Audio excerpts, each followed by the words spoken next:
జలాధార ప్రాంతే సకలజన సర్వేష్టఫలదః కలౌ అస్మిన్ దైవం జయతి చిలుకూరు వెంకటపతి. కలియుగంలో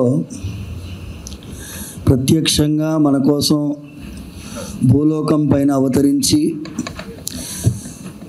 నిలబడి ఉన్నటువంటి ఆ వెంకటేశ్వర స్వామి అఖిలాండ కోటి బ్రహ్మాండ నాయకుడు తిరుమల కొండపైన తన నివాసాన్ని ఏర్పరచుకొని మన కోసం ఇంకా సౌలభ్యుడుగా ఉండాలని స్వయం వ్యక్త క్షేత్రంగా స్వయంభూ క్షేత్రంగా చిలుకూరులో అవతరించి ఉన్నారు.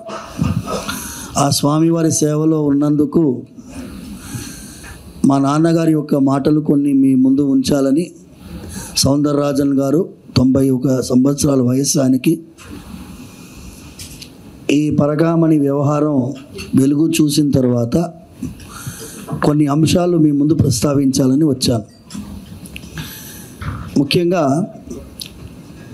భగవద్ రామానుజుల వారి కాలం కంటే పూర్వం 8వ శతాబ్దము 9వ శతాబ్దం సమయంలో శ్రీరంగ క్షేత్రంలో జరిగినటువంటి ఒక ఘట్టం. అప్పావయ్యంగార్ అని ఒక అర్చక స్వామి, ఆయన గోపురం పైకి ఎక్కి స్వామివారి కోసం ఏర్పడినటువంటి సొమ్ముని మొత్తం ఈ ధర్మకర్తలే తినేస్తున్నారు కదా, స్వామివారికి ఏమీ మిగల్చడం లేదు కదా అని గట్టిగా అరుచుకుంటూ గోపురం పైనుంచి కింద దూకి ఆత్మహత్య చేసుకుంటారు. శ్రీరంగ క్షేత్రంలో మీరు వెళ్ళి ఆ గోపురంని పరిశీలిస్తే ఆయన యొక్క శిలామూర్తి ఇప్పుడు కూడా ఉంటుంది. అప్పావయ్యంగార్ అని ఆయన పేరు. అప్పుడు మీడియా లేదు, కానీ అది రికార్డ్ చేసిబడింది. ఐమ్ టెల్లింగ్ అబౌట్ 1200 సంవత్సరాలకు పూర్వం జరిగినటువంటి ఘట్టాన్ని ఇప్పుడు కూడా మనం గుర్తు తెచ్చుకుంటున్నాము అంటే ఇలాంటి స్వార్థపరులు అప్పుడు కూడా ఉన్నారు అని ఒక ఇది. అయితే భగవద్ రామానుజుల వారు ఏం చేశారంటే దానికి ఒక చెక్స్ అండ్ బ్యాలెన్స్ అంటాం చూడండి, దానికి కోయిల్ ఒழுగు అని కోడ్ ఆఫ్ కండక్ట్, దేవాలయ నిర్వహణ జరిగేటప్పుడు భగవంతుడికి సంబంధించినటువంటి ప్రతి ఒక్క అంశాన్ని మనం ఆయన నైవేద్యం కానీ ఆయన యొక్క పూజా విధానం కానీ ఆయనకి ఏర్పడినటువంటి సొమ్ముని మనం ఎలాగా వాడాలి, ఎలా స్వామివారికి నివేదించాలి అన్నదానికి ఒక కోయిల్ ఒழுగు అని ఏర్పరిచారు. ఆ కోయిల్ ఒழுగులో భాగంగానే తిరుమల తిరుపతి దేవస్థానంలో పెద్ద జియంగారు చిన్న జియంగారు వ్యవస్థ ఎన్ని వందల సంవత్సరాలుగా నడుస్తున్నది. అది ఒక పరంపరాగతమైనటువంటి సంస్థ. వారి పర్యవేక్షణలోనే ఈ ఆగమ విధానాలన్నీ కూడా నడుస్తాయి. ఏదైనా నిర్ణయం తీసుకోవాలన్నా కూడా ఆగమబద్ధమైన నిర్ణయమా కాదా అనేది వారి ముందు నివేదిస్తారు. ఎంత పండితోత్తములైనటువంటి అర్చకులు ఉన్నా కూడా వారి యొక్క కనుసన్నల్లోనే వ్యవహారం మొత్తం జరుగుతుంది. అలాంటి ఒక పెద్ద జియంగారు చిన్న జియంగారు వ్యవస్థలో ఈ పరకామణికి కూడా పర్యవేక్షకుడుగా ఒక ఆయన ఉన్నారు. ఆయన మీద ఒక ఆరోపణ వచ్చింది. అది ఆరోపణ వెలుగు చూసినప్పుడు దాన్ని ఎలా పరిష్కరించాము, దానికి ఇంకొకసారి అలా జరగకుండా చూడడానికి ఏమి చర్యలు తీసుకున్నాము, అలాంటి ఒక కార్యక్రమం జరిగినప్పుడు ఒక తప్పు జరిగినప్పుడు దాన్ని సరిదిద్దే ప్రయత్నం ఏమైనా చేశామా, ఈజ్ దర్ ఎనీ అవేకనింగ్, దాని మీద మనం మేల్కొన్నామా అనేటటువంటి ప్రశ్నలు ఈ సంఘటనలు చూస్తే వస్తున్నాయి. ఇది నేను భక్తులందరినీ కూడా మీడియా మాధ్యమం ద్వారా ప్రార్థించేది, ఇది రాజకీయాలకు అతీతంగా చూడాలి. ఇది భగవంతుడికి సంబంధించినటువంటి అఖిలాండ కోటి బ్రహ్మాండ నాయకుడైన వెంకటేశ్వర స్వామి వారికి సంబంధించిన విషయం. అయితే నేను ఈ జరిగేటటువంటి సంఘటనను చూసి కొంచెం నిర్ఘాంతపోయాను. మా నాన్నగారికి కూడా ఆందోళనకరమైనటువంటి మనస్సు. ఇది ఎలా ఇంకోసారి జరగకుండా ఏం చేయాలి అనే దానికి మనం పూనుకోవాలి. ఇప్పుడు జరిగిన వారిని పట్టుకొని వారిని శిక్షించడం ఒక ఎత్తు అయితే, పునశ్చ ఇలాంటి సంఘటన జరగకుండా ఉండడానికి మనం ఏం చర్యలు తీసుకోవాలి అనే విధానంలో కూడా మనం ఆలోచించాలని ప్రార్థిస్తున్నాను. 3 భాగాలుగా పెట్టుకున్నాను. మొదటి భాగం మనం పూర్వం ఎలా జరిగింది, ఇప్పుడు ఏం చేయాలి, తర్వాత ఏమి చర్యలు చేపట్టాలనేది పెద్దలు నిర్ణయించాలని ప్రార్థిస్తున్నాను. రెండవ భాగంలో ఏంటి అంటే, ఈ వ్యవస్థలో భగవంతుడికి సంబంధించినటువంటి కానుకలు. ఈ పరకామణి అంటే ఏంటి? 1 రూపాయి అయినా 10 రూపాయలైనా 1000 రూపాయలైనా భగవంతుడికి చెందాలి, భగవంతుడి సేవకి చెందాలి, ఆయన కైంకర్యానికి వాడాలి అనేటటువంటి భక్తి పారవశ్యంతో ఇచ్చినటువంటి ఆ కానుకని మనం అంతే పవిత్రంగా భావించాలి అనేటటువంటి ప్రశ్న ఇది. నేను ఇవాళ పొద్దున తిరుమలలో ఉన్న అద్భుతంగా అక్కడ వ్యవస్థ నడుస్తున్నది. బయటంతా క్లీన్గా మెయింటైన్ చేస్తున్నారు, ఒక పద్ధతిగా ఉంది. ప్లాస్టిక్ నిషేధించారు, నీళ్ళ బాటిల్లే తీసుకుపోవాలి. చెక్ ప్రతి రోడ్ చెక్ పోస్ట్లో చెక్స్ చేస్తున్నారు. బయట మద్యం బాటిల్ వెళ్లకుండా పైకి ఇవన్నీ చాలా జాగ్రత్తగా పరీక్షిస్తున్నారు. అంటే బాహ్యమైనటువంటి పరిశుభ్రత ఒక ఎత్తు అయితే, మానసికమైనటువంటి పరిశుభ్రత అక్కడ పరకామణికు వెళ్ళడానికి. ఎందుకంటే కొంతమంది స్వామివారు ఇంతే రంజనా కుమార్ గారు చెప్పినట్టు వారి బిజినెస్లో స్వామివారికి 2 వంతు వాటా అంట. అసలు బిజినెసే స్వామివారిది మొత్తం 100%. కానీ వారు ట్రాన్సాక్షన్లో ఒక 2% స్వామివారికి ఆయన కార్యక్రమాలకి సమర్పించాలని నిర్ణయించుకున్నప్పుడు మనం అక్కడ ఎలాంటి వారిని నియమించాలి, వారికి ఎలాంటి ఒక మానసికమైనటువంటి ఒక భావన ఉండాలి అనే దాని మీద కూడా మనం ట్రైనింగ్ ప్రోగ్రామ్ కండక్ట్ చేయాలని నేను ప్రార్థిస్తున్నాను. ఎందుకంటే మీరు హ్యాండిల్ చేసే పని భగవంతుడి సొమ్ము, ప్రతి రూపాయి భగవంతుడిది. చాలా జాగ్రత్తగా మీరు దాన్ని భావించాలి అనేటటువంటి భావన వాళ్ళకి రావాలి. ఎందుకంటే నేను నాన్నగారు చెప్పేవారు చిలుకూరులో, రే స్వామివారికి ప్రతి ఒక్క వస్తువు స్వామివారికి చెందింది అనే భావన మనందరిలో ఉండాలి. దాన్ని మన కోసం వాడుకుంటే, భగవద్గీతలో స్వామివారు 3వ అధ్యాయంలో చెప్తున్నారు, భగవంతుడి యొక్క సొమ్ము, దైవానికి సమర్పించిన సొమ్ము తన కోసం వాడుకున్న వాడిని నేను స్థేన ఏవ సహా, I declare him as a thief. అంటే శ్రీకృష్ణ పరమాత్మే వాడిని నేను దొంగ అంటాను. అంటే భగవంతుడే మనల్ని దొంగ అన్న తర్వాత ఇంకా ఎవరి లోక్ అదాలత్ ఏం చెప్తుంది, సుప్రీంకోర్టు ఏం చెప్తుంది? అఖిలాండ కోటి బ్రహ్మాండ నాయకుడే మన మీద అలాంటి టైటిల్ ఇచ్చేస్తే మనం ఏం చేయాలి?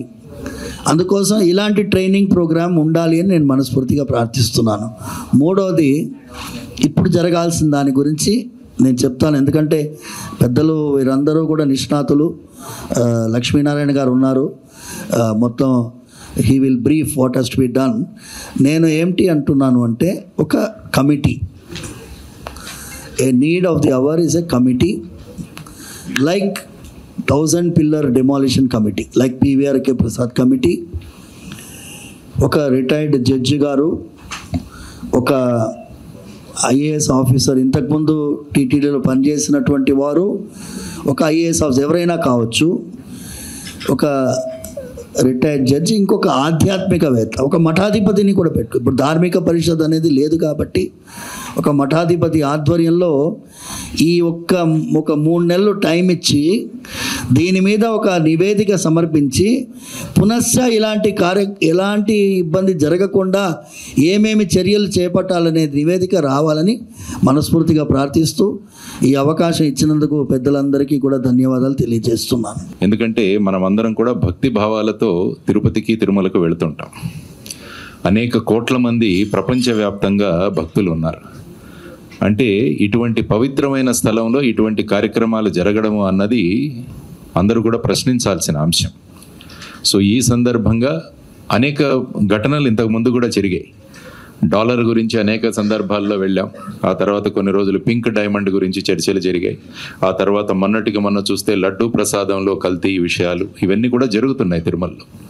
సో వీటన్నిటికీ పరిష్కారాలు ఏంటి అన్నది మనం అందరం కూడా ఒక సభ్య సమాజంగా ఆలోచించాల్సిన విషయం. ఎక్కడైతే మనకు ఆ విధమైన ఆధ్యాత్మిక భావనలతో మనం అంతా ముడిపడి ఉన్నాం కాబట్టి, ఎందుకంటే అక్కడ ఇచ్చిన ఇక్కడ $900 ప్రశ్న, ఒక బస్ స్టాండ్లో $900 ఎవరైనా కొట్టేస్తే అది వేరే విషయం. కానీ ఒక భక్తుడు $900 భక్తి పరిపూర్తులతో స్వామివారికి సమర్పించిన తర్వాత దాని స్వభావం మారిపోతుంది. నీళ్లు పెట్టారు ఇక్కడ, ఇది నీళ్లే, కానీ దీనిలోనే స్పిరిచువాలిటీ కలిస్తే ఇది తీర్థం అవుతుంది. అదేవిధంగా ఇచ్చిన $900 ఒక హుండీలో సమర్పించిన తర్వాత ఆ భక్తుడి యొక్క భక్తి భావాలతో కూడిన $900 అక్కడ దొంగలించబడ్డాయి. అందువల్ల మొట్టమొదటిసారిగా మనం ఆలోచించాల్సింది అక్కడ పెట్టిన ఎఫ్ఐఆర్.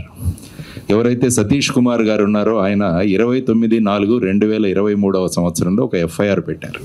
అందులో సెక్షన్స్ ఏం వాడారంటే 379 అండ్ 381, అంటే సాధారణ దొంగతనం. ఆ తర్వాత ఒక క్లర్క్ దొంగతనం చేయడం. ఈ సదరు వ్యక్తి ఎవరైతే రవికుమార్ ఉన్నాడో ఆయన సుమారుగా 20 సంవత్సరాల నుంచి ఈ పరకామణిలో ఆయనకు ఒక విశిష్టమైన స్థానాన్ని పెట్టి ఆయన అక్కడ భాగస్వామ్యం అవుతూ ఉన్నప్పుడు ఇది కేవలం 379, 381లతో సరిపెట్టకూడదు. ఇది నమ్మక ద్రోహం. It is criminal breach of trust. ఎవరినైతే నమ్మకంతో అక్కడ ఉంచామో ఆ వ్యక్తి ఈ విధంగా చేయడం అన్నది దొంగతనం కాదు, ఇది నమ్మక ద్రోహం. అందువల్ల యాక్చువల్గా ఆ రోజు 409 సెక్షన్ పెట్టిండాల్సింది ఎఫ్ఐఆర్లో. That is criminal breach of trust by a public servant, banker or a agent. దానికి శిక్ష 10 సంవత్సరాలు, లైఫ్ ఇంప్రిజన్మెంట్ వరకు కూడా వెళుతుంది. సో మొట్టమొదటిగా నాకు ఈ ఎఫ్ఐఆర్లో చూసిన తర్వాత తెలిసిన ప్రధానమైన విషయం, ఎఫ్ఐఆర్ఏ డైల్యూట్ అయింది 379, 381. ఆ తరువాత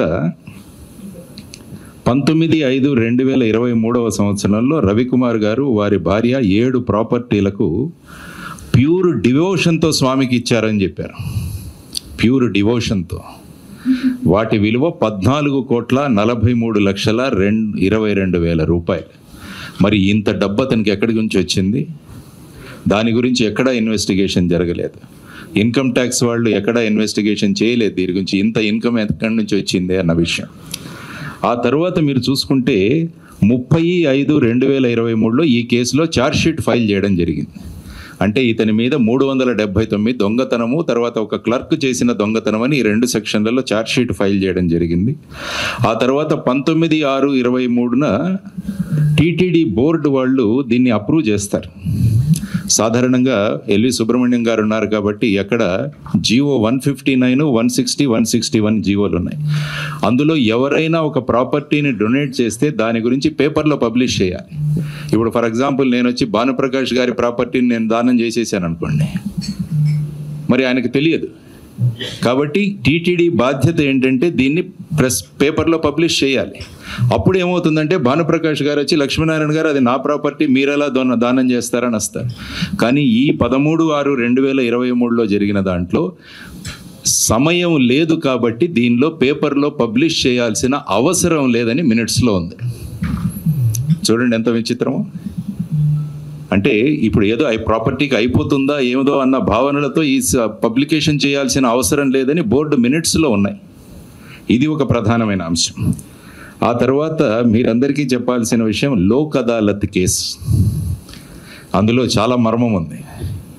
ఎందుకంటే చిన్న చిన్న కేసులు లోక్ అదాలత్లో పరిష్కారం చేయవచ్చు. సిఆర్పిసి, ఐపీసీ ప్రకారం వీటిలను కంపౌండబుల్ అఫెన్సెస్ అంటారు. అంటే 2 వ్యక్తులు వెళ్ళి కోర్టు సమక్షంలో మాకిద్దరికి ఇంకేం తగాదా లేదు, మేము ఈ కేసు విత్డ్రా చేసుకుంటామంటే అప్పుడు లోక్ అదాలత్తో దీన్ని మూసేసి ఆ వ్యక్తిని నిర్దోషుడిగా ప్రకటించేస్తారు. ఆ ప్రక్రియ 9/9/2023 జరిగింది. నేను ఇంతకుముందు చెప్పినట్టు ఛార్జ్షీట్ వేసింది 379, 381. కాబట్టి ఈ 2 సెక్షన్లలో ఎలా కాంపౌండింగ్ చేయాలని ఒక్క విషయం మీ అందరికీ తెలియాలి. ఎందుకంటే మీడియా మిత్రులు ఉన్నారు కాబట్టి ఇందులో ఏం చెబుతారంటే 379లో ఒక్క నిమిషం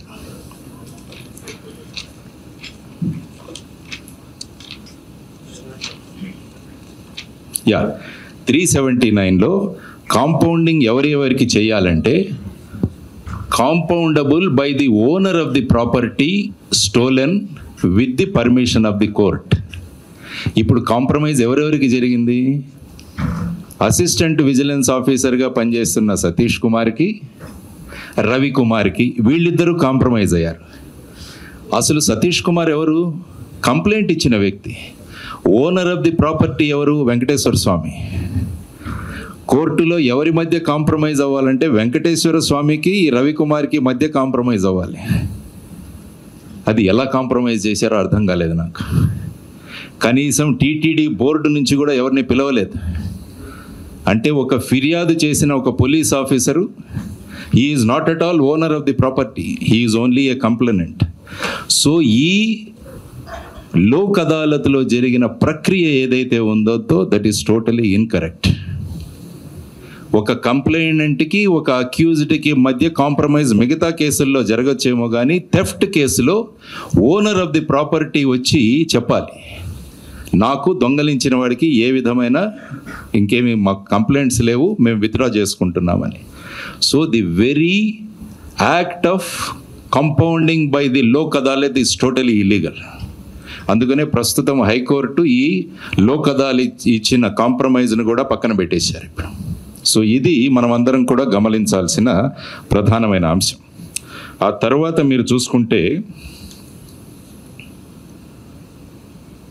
దీన్ని వెంటనే 10/5/24 ఆయన ఇచ్చిన 7 ప్రాపర్టీలని సీనియర్ ఆఫీసర్స్కి క్వార్టర్స్గా డిస్ట్రిబ్యూట్ చేశారు, అలాట్ చేశారు. సీనియర్ ఆఫీసర్ ఇంకెవరు మాట్లాడకూడదనేమో మరి.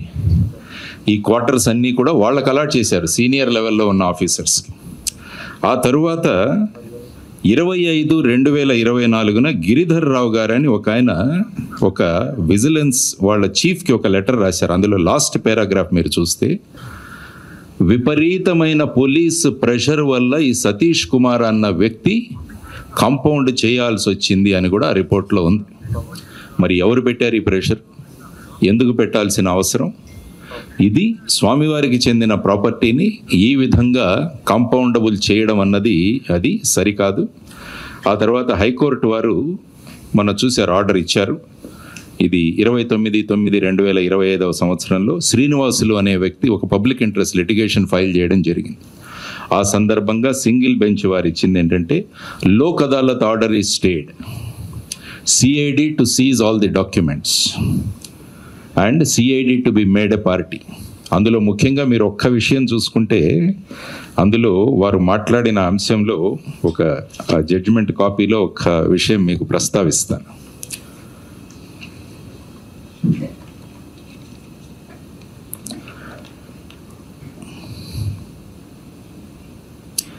C. Srinivasa Baba, learned standing counsel for the respondent, submits that he has received written instructions from respondent number 2. అంటే respondent number 2 అంటే EO of the TTD, but he is not happy with the same and seeks time to file counter affidavit. అంటే ఇంత జరుగుతున్నా కూడా హైకోర్టులో మనం ఇచ్చిన instructions ఏవైతే ఉన్నాయో అవి ఎందుకు స్పష్టంగా ఇవ్వట్లేదన్నది ఇంకొక అంశం హైకోర్టు దాంట్లో పెట్టింది జరిగింది. ఆ తర్వాత ఇంకొక తమాషా అయిన విషయం ఏంటంటే, ఆ లోక్ అదాలత్లో జరిగిన సంఘటనలో సాధారణంగా లోక్ అదాలత్లో జరుగుతున్నప్పుడు 2 వ్యక్తులు కోర్టులో ప్రజెంట్గా ఉండాలి. అసలు అక్కడ అక్యూజ్డ్ అన్న ఈ రవికుమార్ అన్న వ్యక్తి కోర్టులో లేడు. దానికి ఎక్కడో కేరళ హైకోర్టు ఇచ్చిన ఒక జడ్జిమెంట్ని తీసుకొచ్చి దాన్ని ప్రస్తావించడం జరిగింది. ఆ హైకోర్టు జడ్జిమెంట్ కూడా నేను తీశాను ఇందులో. ఆ హైకోర్టు జడ్జిమెంట్ ఏం చెబుతుందంటే, సాధారణంగా ఒక ప్రాంతంలో సుప్రీంకోర్టు జడ్జిమెంట్లు మామూలుగా వర్తిస్తాయి, కానీ ఇందులో wise versus state of Kerala అని 2007లో ఒక జడ్జిమెంట్ ఇచ్చారు. ఆ జడ్జిమెంట్లో నేరం చేసిన వ్యక్తి హాజరు కాకున్నా పర్వాలేదు అని చెప్పారు.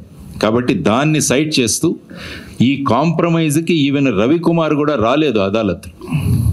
అయినా కూడా ఈ జడ్జిమెంట్ను చూపించి అతను రాకున్నా కూడా మేము ఈ కాంప్రమైజ్ చేస్తున్నామని చెప్పి ఆర్డర్ ఇవ్వడం జరిగింది.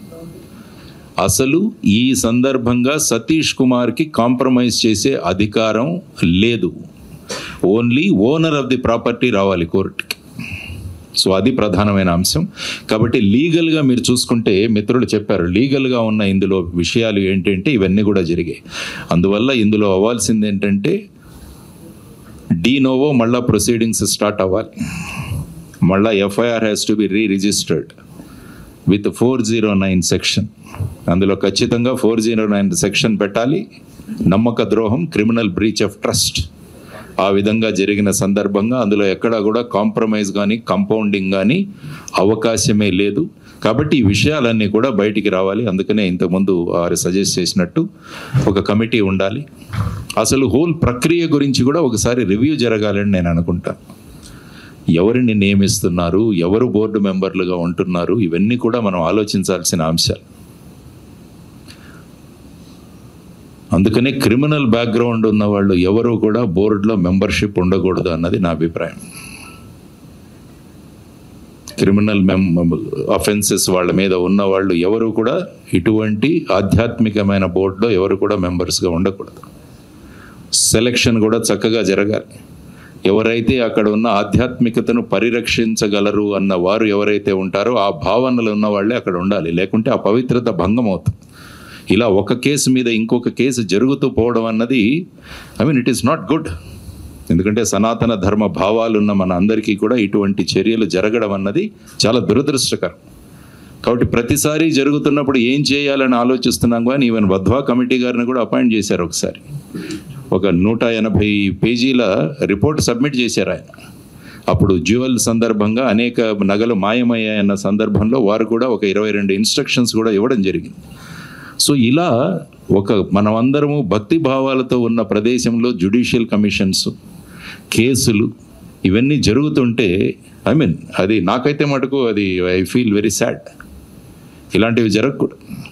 అసలు ఒక నయా పైసా కూడా అక్కడ తేడా రాకూడదు. సో ఈ విధంగా ఇది భక్తుల యొక్క భక్తి భావాలతో ఇది కనెక్టెడ్గా ఉంది. కాబట్టి once for all you should put a stop to all this అన్నది నా అభిప్రాయం. ఆ విధంగా మిత్రుడు భానుప్రకాష్ గారు చేస్తున్న ఈ యాక్టివిటీ ఏదైతే ఉందో ఈ విధానాలు అవి ఖచ్చితంగా మనం అందరం కలిసి దీన్ని ప్రతిఘటించాలి. ఏదో ఒక శాశ్వతమైన సొల్యూషన్ను తీసుకురావాలని మనం అందరూ ఆలోచించాలని నేను మీ ముందు ప్రతిపాదన చేస్తున్నాను. నమస్కారం. శ్రీ వెంకటేశ్వర స్వామి వారి పాదపద్మాలకు ప్రణమిలుతూ వేదిక మీద ఉన్నటువంటి అసామాన్యులైన మహనీయులందరికీ కూడా నమోవాకాలు సమర్పిస్తూ ప్రియ మీడియా మిత్రులందరికీ కూడా నమస్కరిస్తున్నాను. ఇంతవరకు మనం పెద్దలు అనేక విషయాలు దీని గురించి ప్రస్తావన చేశారు. ఈ అంశంపై విశ్వ హిందూ పరిషత్ యొక్క స్పందన కూడా మీ ముందు ఉంచే ప్రయత్నం చేస్తాను. ఇది జరిగిన అంశము ఒక దొంగతనానికి సంబంధించిన అంశము కాదు. ఇది ఒక స్వామి ద్రోహానికి సంబంధించినటువంటి అంశంగా విశ్వ హిందూ పరిషత్ భావిస్తోంది. పరకామణిలో జరిగిన ఒక చోరీ అంశము కాదు. ఈ యావత్ హిందూ సమాజం యొక్క విశ్వాసాలని వమ్ము చేసేటటువంటి కార్యం జరిగింది అక్కడ అని విశ్వ హిందూ పరిషత్ భావిస్తోంది.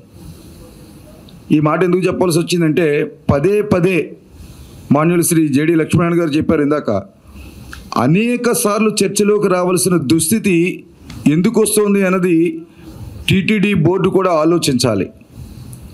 ఒకసారి 2 కొండలు అయిపోతుంది, ఒకసారి లడ్డు అపవిత్రమైపోతుంది, ఒకసారి పింక్ డైమండ్ కనిపించకుండా పోతుంది, ఒకసారి డాలర్ అనే ఒక ప్రమాదంలో పడుతుంది, ఒకసారి పోటును తవ్వేశారంటారు, మరొకసారి పరకామణిలో చోరీ చేస్తారు.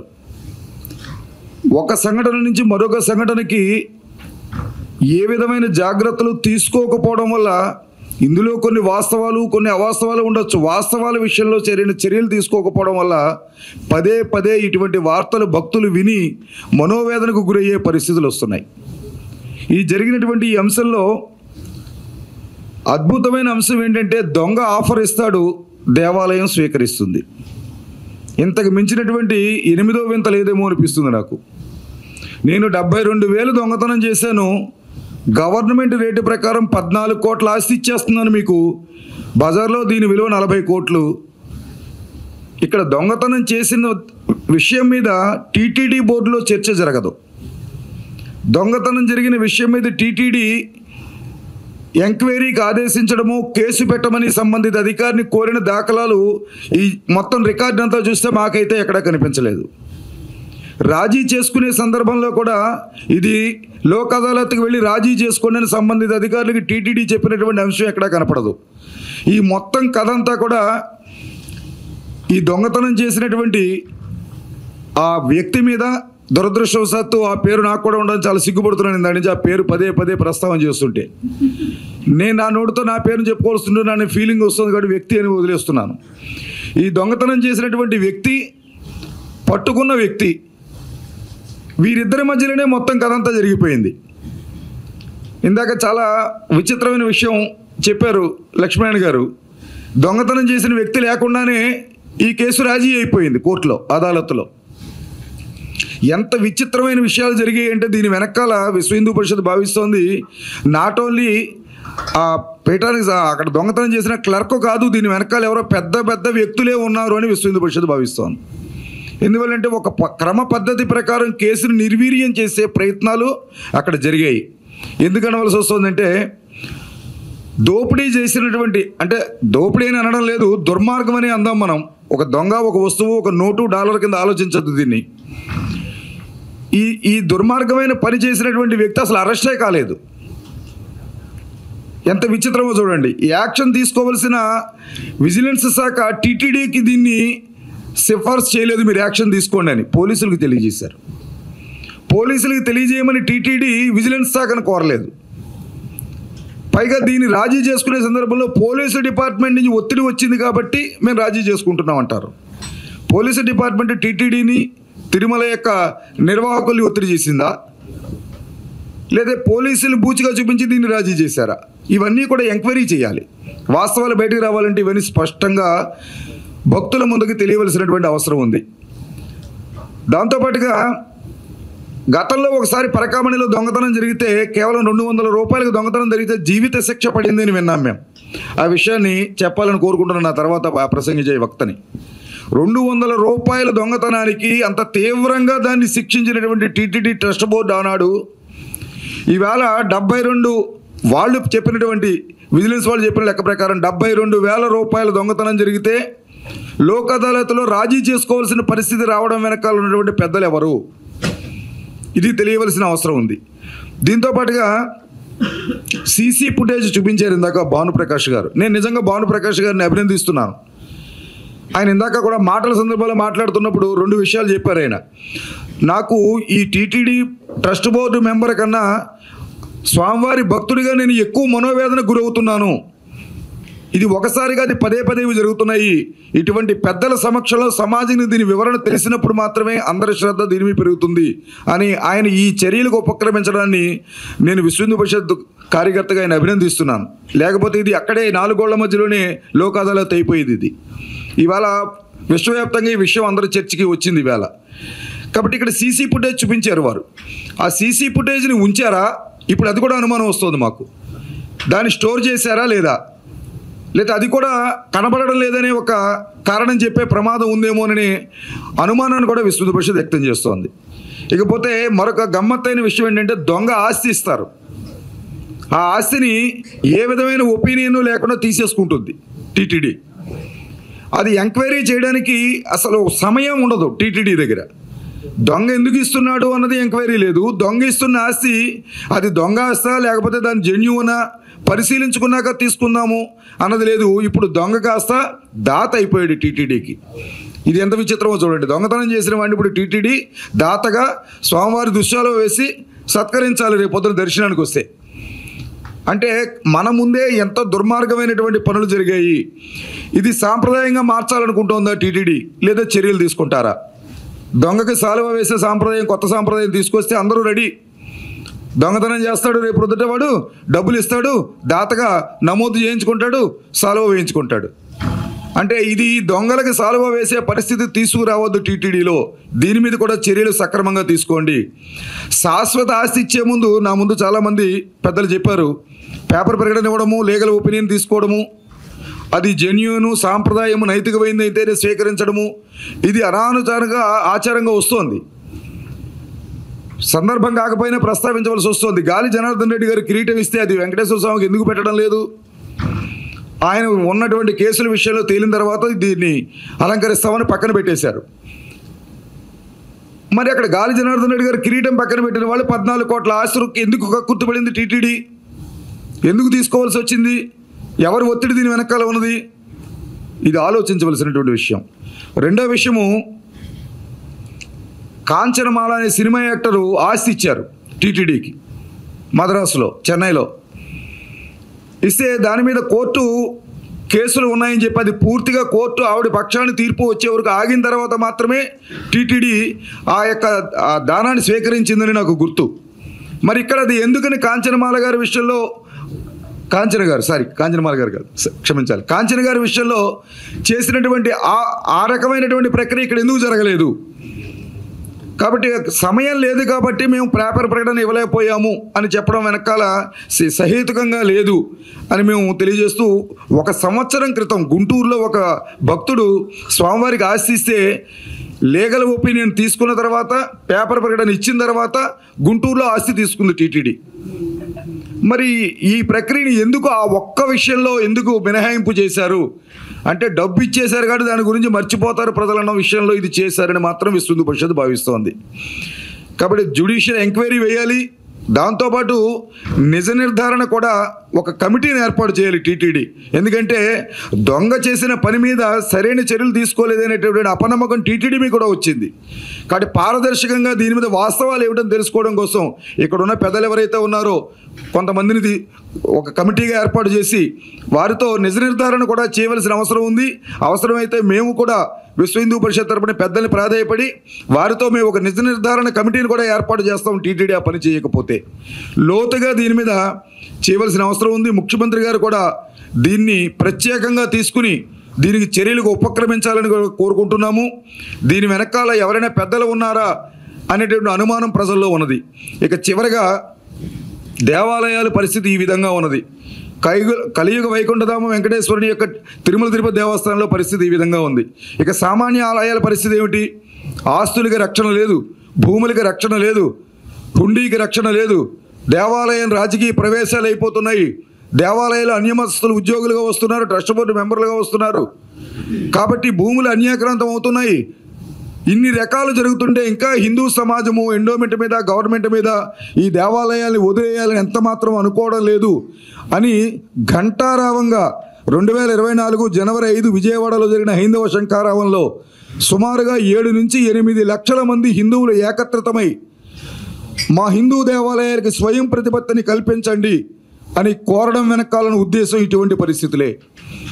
కాబట్టి ఈ పరిస్థితిని దృష్టిలో ఉంచుకునైనా సరే ప్రభుత్వం ఎప్పటికైనా ముందుకు రావాలని, హిందూ దేవాలయాలకి స్వయం ప్రతిపత్తిని కల్పించాలని, కాబట్టి ఇటువంటి సంఘటనలు రాకుండా హిందూ సమాజానికే దేవాలయాలు అప్పగించాలని, మిగిలిన మతస్థులు ఆయా ప్రార్థనా స్థలాలు నిర్వహించుకుంటున్నట్టు హిందువులు కూడా ఆలయాలు నిర్వహించుకోగలరని, కాబట్టి అటువంటి ప్రక్రియ తప్పనిసరిగా ప్రభుత్వం చేయాలని కోరుకుంటూ అవకాశం ఇచ్చినటువంటి సుబ్రహ్మణ్యం గారికి నమోవకాలు తెలియజేసుకుంటున్నాను.